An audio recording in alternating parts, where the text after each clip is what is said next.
नारद जी 24 घंटे भगवान का संकीर्तन करते हैं। और नारद जी ने यह इतिहास सुनाया वेदव्यास जी महाराज को। नारद जी की प्रेरणा से वेदव्यास जी महाराज ने इस पावन ग्रंथ की रचना की है।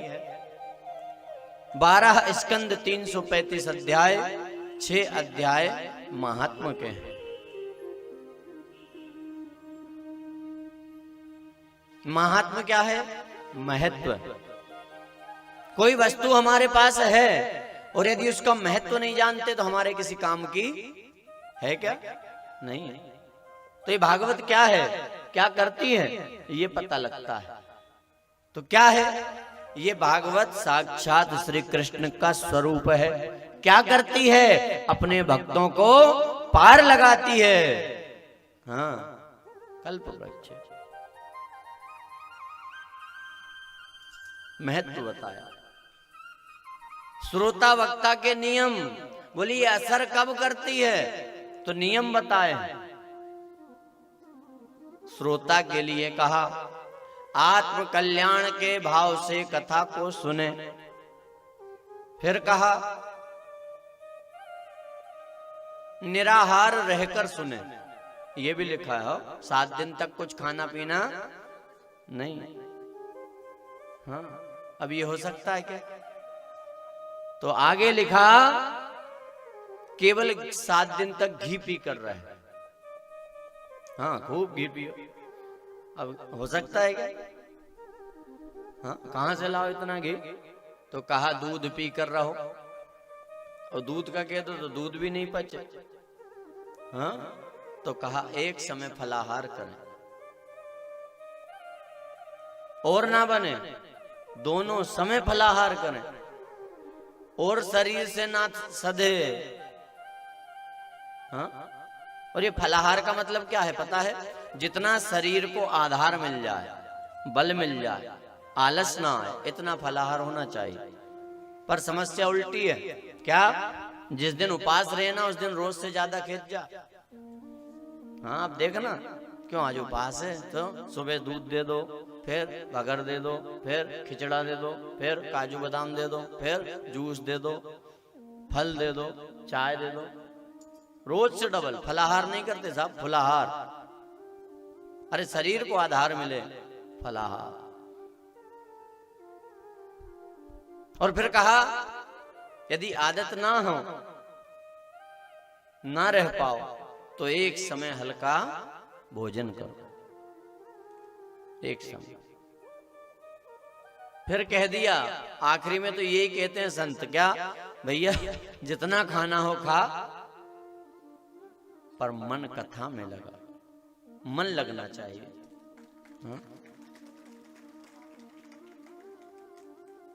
हाँ, यहां से कह दिया भूखे रहो, अब रह गए देखा देखी, बैठे कथा में मन खाऊं खाऊं करे, कोई मतलब नहीं। या कई है भूखे रह जाए तो बीपी हाई लो होने लगता। तो शरीर से जैसा सद जाए वैसे। फिर कहते हैं क्या?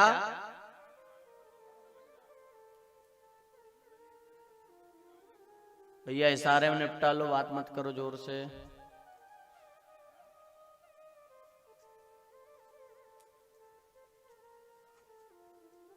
मन कथा में लगे।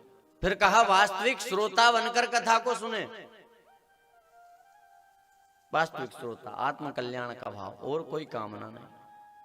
भक्ता के लिए भी कहा क्या कि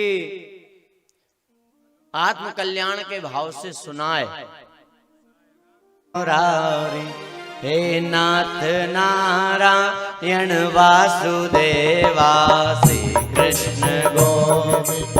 ये भी आनंद हे नाथ नारायण वासुदेवा, श्री कृष्ण गोविंद हरे मुरारी। हे नाथ नारायण वासुदेवा, बोलिए भाव से ताली बजा के झूम के। हे मुरारी, हे नाथ नारायण वासुदेवा, श्री कृष्ण गोविंद हरे मुरारी। हे पितु मात स्वामी सखा हमारे, मात स्वामी सखा हमारे, पितु मात स्वामी सखा हमारे, मात स्वामी सखा हमारे, हे नाथ नारायण वासुदेवा, नाथ नारायण वासुदेवा, श्री कृष्ण गोविंद हरे मुरारी, हे नाथ नारायण वासुदेवा, श्री कृष्ण गोविंद हरे मुरारी, हे नाथ नारायण वासुदेवा, राधे कृष्णा राधे कृष्णा राधे राधे कृष्णा कृष्णा राधे कृष्णा राधे कृष्णा, राधे कृष्ण राधे राधे। बोलिए भक्त वत्सल भगवान की। आत्म कल्याण के भाव से सुने और आत्म कल्याण के भाव से सुना, वास्तविक श्रोता बनकर सुने। हाँ, एक बात और बताएं आपको, एक चीज और लिखी है महात्मा में, क्या? वक्ता का चयन बहुत सोच समझ कर करें, ये भी लिखा है। जो सहज सरल भाषा में जो समझ में आ सके ऐसी कथा सुनाए। तो आपको समझ में आ रही कि नहीं? हाँ, जो भरोसा दिखाया है आप सभी ने, प्रयास करते हैं उस पर खरे उतरे। पूरी बारात एक नंबर हो और दूल्हा काना हो तो गड़बड़ है ना, तो प्रयास करें। और क्या लिखा है? यादृशम वित्तम, व्यवस्था कैसी होनी चाहिए? बोले जैसे बेटी के विवाह की व्यवस्था करते हैं, जैसे बेटी के विवाह में धन खर्च करते हैं, ऐसी व्यवस्था और ऐसा धन खर्च करना चाहिए। तो बड़ी सुंदर व्यवस्थाओं के बीच आप कथा सुन रहे हैं और बड़ा पावन स्थान राम जी का दरबार है, खेड़ापति दरबार। और यदि भाव से सुन लेना तो निश्चित ही काम बनेगा।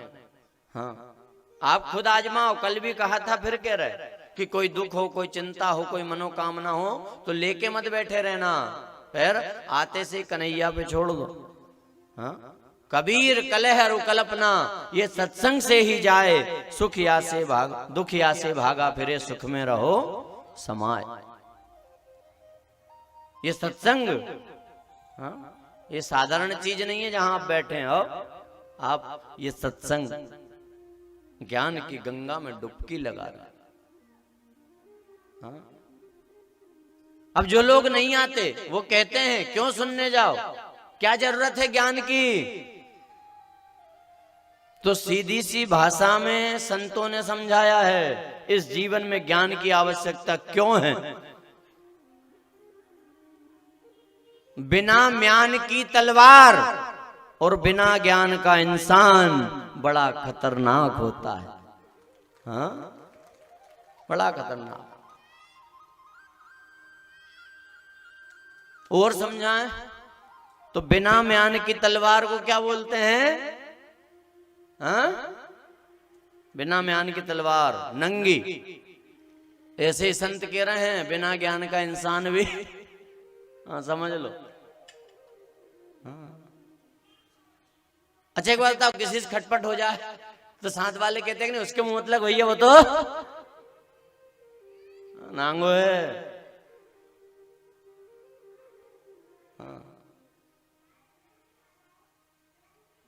और जीवन में ज्ञान जरूरी है, तब पता लगता है हम कौन हैं, क्यों आए, क्या करना है। और इतना ज्ञान संत दे गए हैं, इसको भी समझा दे। ये नहीं हो सकता कि आपको पूरे 3 घंटे की कथा याद रह जाए। रह सकती है क्या? हाँ? आप यहां से सुन के जाओ, जो नहीं आए वे पूछे क्या सुना है आज कथा में, तो याद रहे कहीं, यही बोलते हो ना। अरे पूरी कथा याद नहीं रहे पर जो बात आपको अच्छी लगे ले जाओ। हाँ, याद नहीं रहे तो कागज पेन लेके आओ, लिख के ले जाओ। और आप एक काम और करते, कई लोग करते हैं क्या, कहीं कथा में जाते हैं, प्रसाद घर तक लेकर जाते हैं, चिमटी चिमटी सबको देते हैं। हाँ, प्रसाद है। और संत कहते हैं कि वो प्रसाद बांटना चाहे मत बांटना, पर एक अच्छी बात रोज ले जाना और ये ज्ञान जरूर बांटना कि हमने ये सुनकर आए हैं, इसे सुनो और जीवन में उतारो। पूरा ज्ञान याद नहीं रहेगा। जब सूरज डूबने वाला होता है तो वो चिंता करता है कौन उजाला करेगा। तो एक छोटा सा दीपक बोलता है कि आप आराम करिए सूर्यदेव, मैं उजाला दूंगा, आपके बराबर ना दे पाऊं पर जितना दूंगा उतना तो दूंगा। इतना ही पूरी कथा याद नहीं रहे पर एक बात यदि याद रह जाए तो जरूर बांटना, देना। हाँ, ऐसे ही ज्ञान